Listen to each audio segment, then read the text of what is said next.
Adam Townsend taking the back of Edwards in the third round and pounded away, pounded some more till the referee said it's done. Townsend 17-4, Edwards falls to 12-5. All right, we got Adam Townsend on the air. Thanks a lot for joining us here at the Fight House, Adam. How's everything going, buddy? It's going great. How about you, man? We're going good, man. We're going good. Good to talk to you again. How's everything after the last fight? Everything's been going great, man. I really haven't been training much. Actually, I'm training right now. I've only trained probably a handful of times since my last fight. You know, just trying to not get as fat and all that stuff. The rib injuries really put a damper on a lot of things, to be honest. Yeah, how's it healing up? Yeah, it felt really good tonight. I actually sparred tonight for the first time since my fight, so I was glad I was able to do that. I remember the last time we talked, you were having trouble with the grappling. When you guys were doing the grappling exchanges, that's when you were really having a lot of the issues. You been able to grapple at all?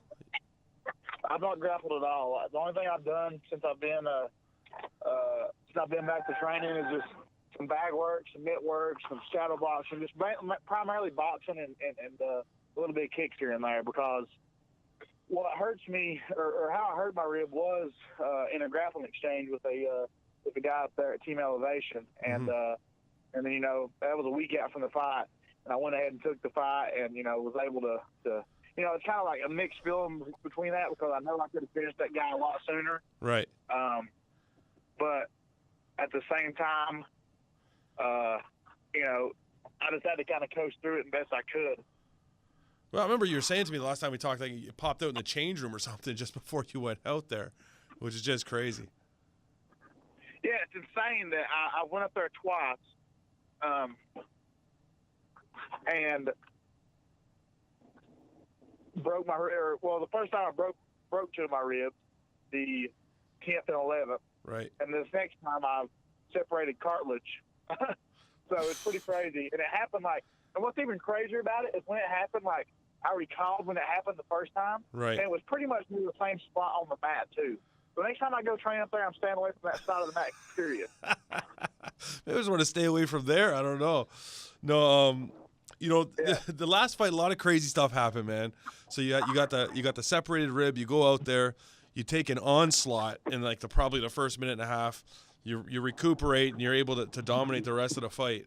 But then, probably the craziest thing I've ever seen is during the post-fight interview, you decide to spit out your phone number on national television. Have you stopped getting calls yet, man? Like, how's that been working out for you? Yeah, man, that was you know, really though, it was good publicity. Sure. You know, it got me. You know, it got a lot of hits on a lot of different websites. It you know, got a lot of phone calls. I probably had between 700 to 1,000 messages and phone calls put together. And you know, it was funny that night because I was getting phone calls and I just so back up just a little bit. So I broke my phone when I was up in Colorado. Okay. So luckily I had the insurance and was able to call Assurion, and they sent me a new phone to my hotel. Right. And I wasn't able to get all the numbers of my phone. So I was getting all these phone calls and all these text messages from people I had no idea who they was to begin with, because I didn't have the contacts in my phone yet. Okay, Which, the next day I was able to get. So I had all these phone calls, all these text messages, people. So I was like, "Hey, who's this? New phone?" And I was answering the phone call because I didn't want to miss, calls people that I knew and wanted to talk to. So I was answering phone calls and be like, "Hey, man, fucking Dan from Minnesota. This is what's your fight on YouTube? What's your fight on TV? Like, killer fight, bro. Big fan." And then would hang up. And I'd get the same thing on the text messages pretty much. That's awesome. And 95% of them was super cool. Right. And but then I got the other ones like, "Hey man, you fucking suck. Marcus whooped your ass. You really got beat up. You just laid on him for 15 minutes. Like George St. Pierre wannabe." Boy, like there's shit like that was super cool. Well, at least it's only 5%. You know what I mean? Yeah. So I mean, like I said, 95% was cool. The other 5, not so much. But fair enough. Hey, those are good odds, man. I don't care. You still took the time out of your day to call me or text me. So true. Who's the loser? Fair enough. Listen, the whole purpose of you doing that with your number was that you're trying to get the attention of Dana White, Sean Shelby, and the rest of the UFC brass. Did you end up getting that call? Have you had that call yet? Man, I talked to I've talked to the matchmakers for the UFC. Yeah. Basically it's just like a waiting game, man. I mean, it's not really when they want you. I'm wanted. There's no doubt about it that they don't want me. It's no doubt about it. I don't have the record or the, it's just one of those things like, hey, when they need me. So. Well, I mean, what better card would there be than April 21st? They're in Tennessee, no? I mean, exactly. I mean, the thing about it is like, if you look at it like this, and I understand, because I'm able to see the big picture of things, and I think that's one thing I've always been good at compared to some of the other fighters, is that I can see the bigger picture and I see the business side, because I've helped promote some shows around this area too, so I understand that. But it's like this. It's like, okay, yeah, Adam can sell 300 tickets, that's just a round guesstimate. I could probably sell more, but 300 is a good number to start with. 300 tickets to the UFC National.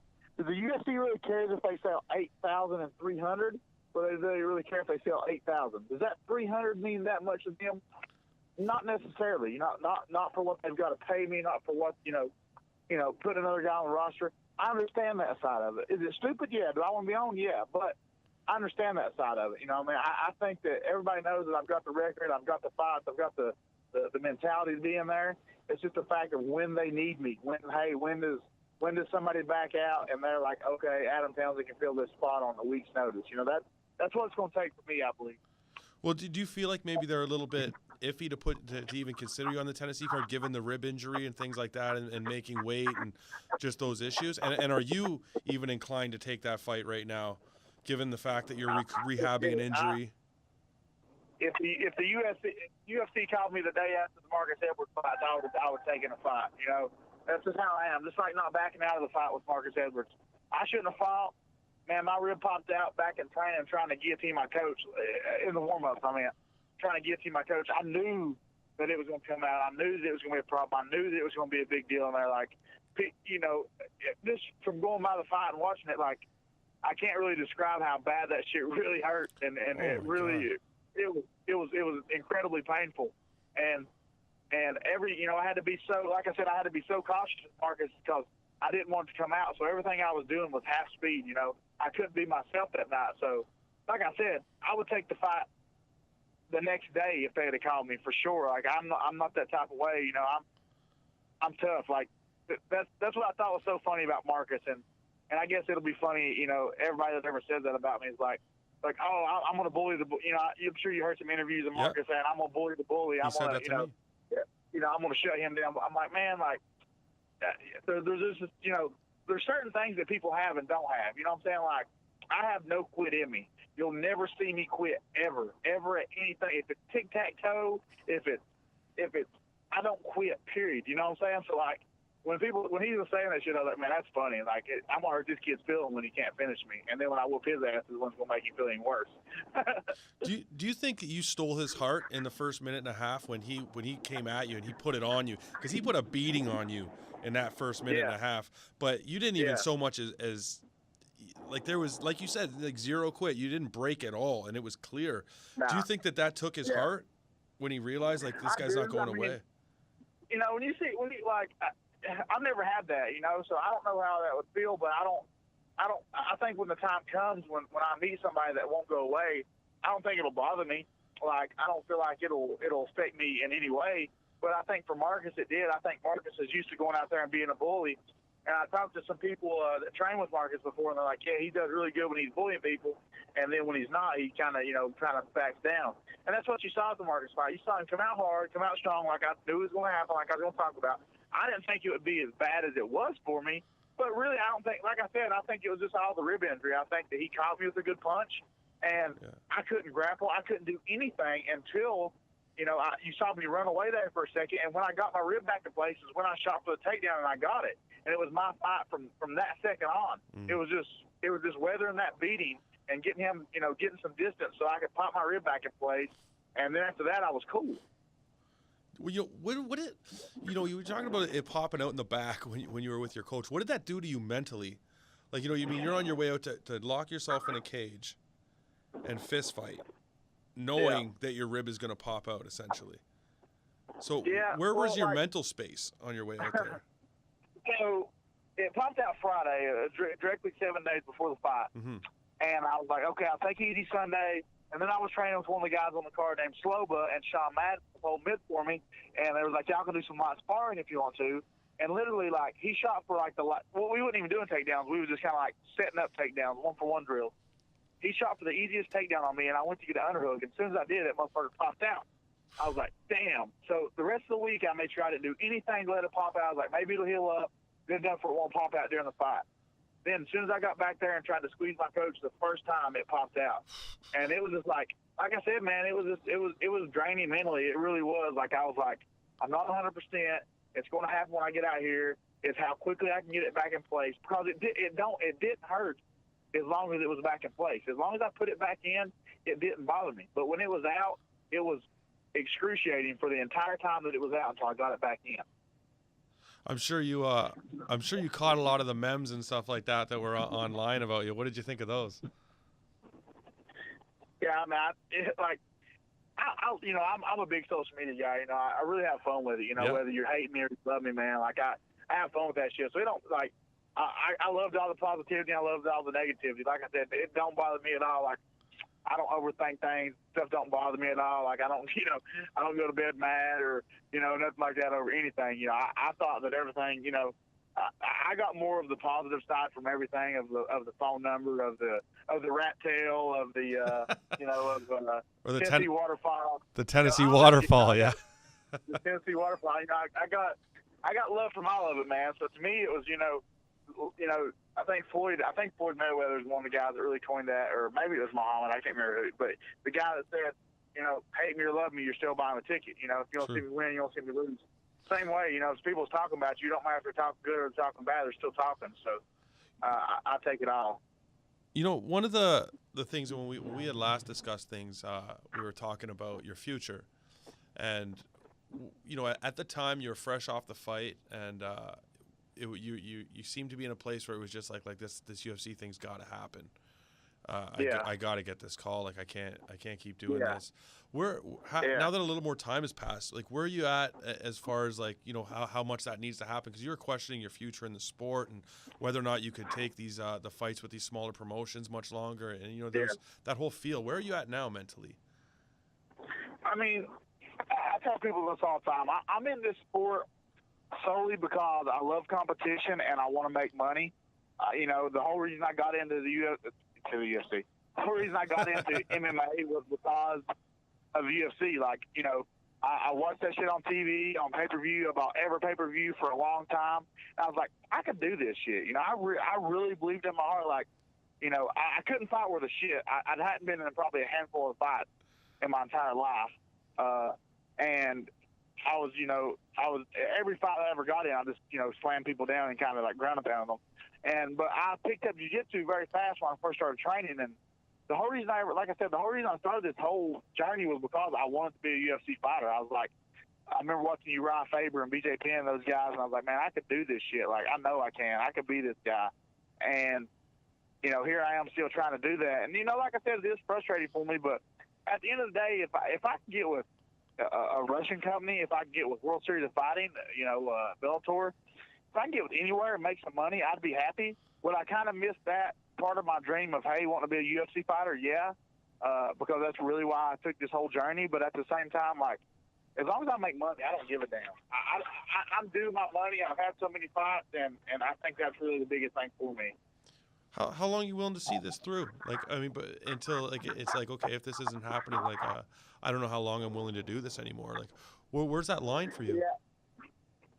Man, I've got a family, and I've got two boys that I love, and a girl that treats me very well, and I'm a big family man. My kids are my life, and all that stuff. So it's just kind of hard to really, give it a time. It's like I tell them, I'm like, it's frustrating, but at the same time, I'm still right there on the cusp. So I'm actually talking with a company that I just mentioned. And they're offering some pretty good money. I mean, it's UFC money, so it's kind of hard for not to take that, even though the UFC is where I want to be, and that's really not where I want it to be per se. But You don't have so long in this sport. All the kids, I see kids all the time that are 5-2, 5-0, posting, "Hey, Dana White, UFC, blah, blah." I'm like, man, it's like, unless you're at one of these big name gyms, one of these big name coaches, you don't have just shut up because you're making yourself look stupid. Here I am with 21 fights, 17-4, and still hard to get the call. You know what I'm saying? Do you think any of that has to do with the fact that like you don't have a manager, you don't run with a big gym, like you handle your own business? Do you think that in a way has kind of been one of the reasons? Sorry? I do and I don't. Okay. I do and I don't, because I think that at the end of the day, the thing that I'm going to always remember is I've done this shit myself, and that to me is more gratifying than anything. I've had all these fights. I've done all this shit without a manager, without anybody. I've had promoters help me out. I've had LFA help me out. I'm not saying I've not done it all 100% on my own, but at the same time, I've chosen my own path. That's all there is to it.